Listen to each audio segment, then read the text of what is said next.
Peace and greetings. This is Artist. So we're on the vegan discussion again, right?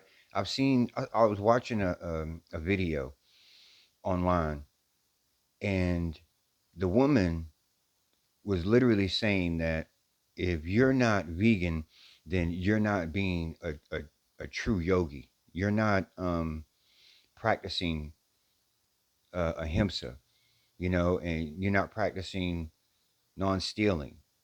You're not she started naming off these things that, okay, you're because you eat meat, because you're not vegan, you're doing all of these things, therefore you're not complete. It's not a complete practice. You're not a yogi, right?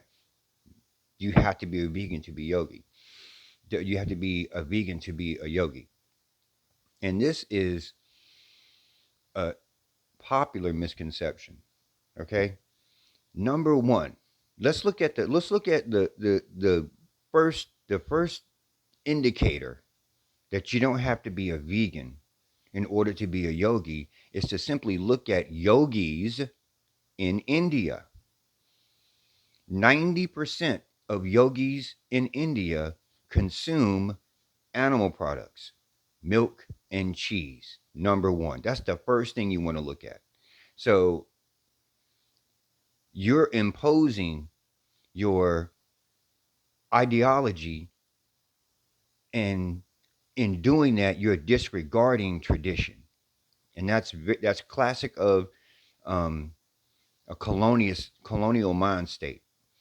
But with that aside, Indians, Indian yogis in India drink milk and eat cheese. 90% of them do this. They're not vegan. Okay, that's number one. Okay, number two, there is no indigenous culture in this on this planet that is 100% vegan. There is no, do your research, no indigenous culture that is vegan. What that's telling us is that we as a people have always used animal products in some way, shape, form, or fashion. Okay? Because of the planet that we live on and because of uh, just the way things work, animal products are good for us. Okay? This is not a perfect world. Nature is a perfect cycle, however, right? But human beings, we add in other stuff that disrupts what's going on. But nature has its natural cycle. And the closer we get to that natural cycle of nature, the better we are. And in that natural cycle of nature, things kill other things to survive. Okay?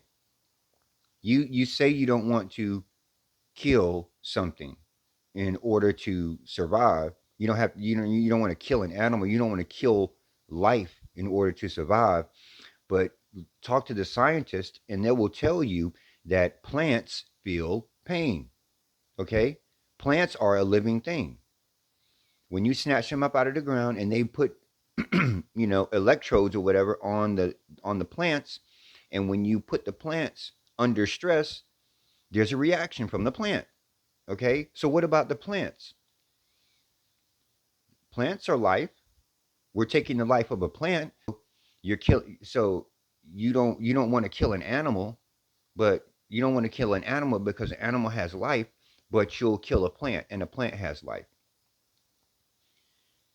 So therefore you are not following ahimsa.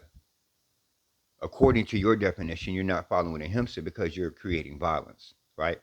And uh, the ahimsa and nonviolence, that doesn't, ahimsa not does not only mean nonviolence.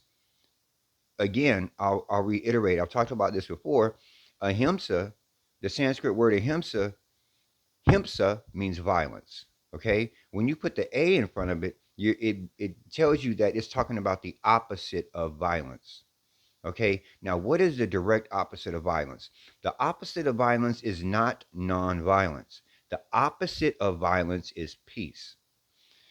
We have to work on doing whatever we can in order for us to keep our peace.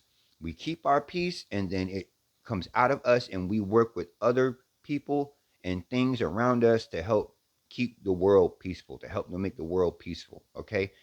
Very little to do with nonviolence. Nonviolence is in there. You want to practice nonviolence when you can, but we live in a violent world.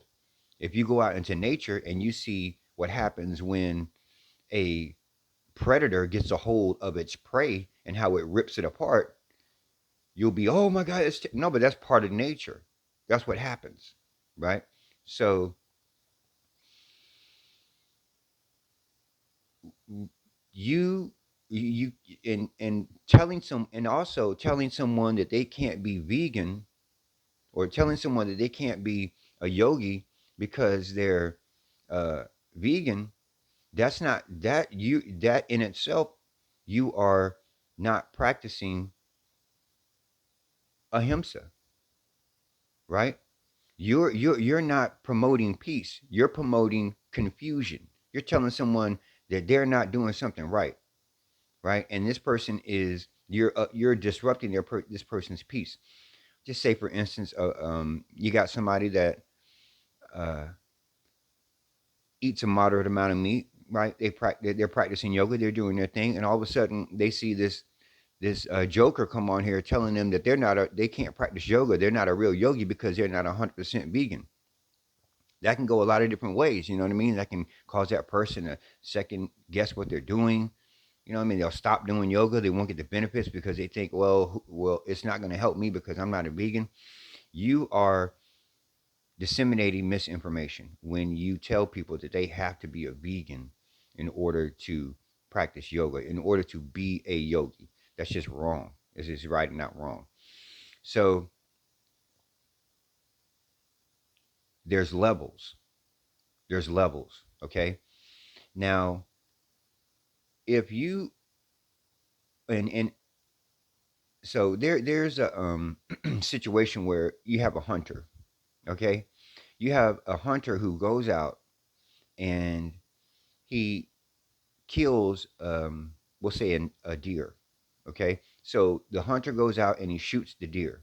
Now, there's a lot of things that are going on here. The first thing is you see is a man killing an animal. Okay, he's taking the life of an animal. All right, that's violent.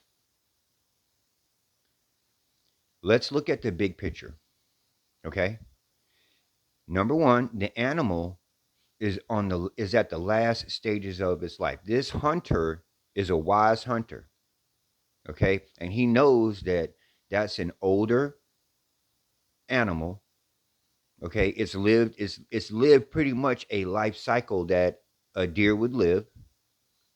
Okay, if that if a couple of years and that deer is going to die one or two ways, or it can die several different ways. It can starve to death because it can't feed itself.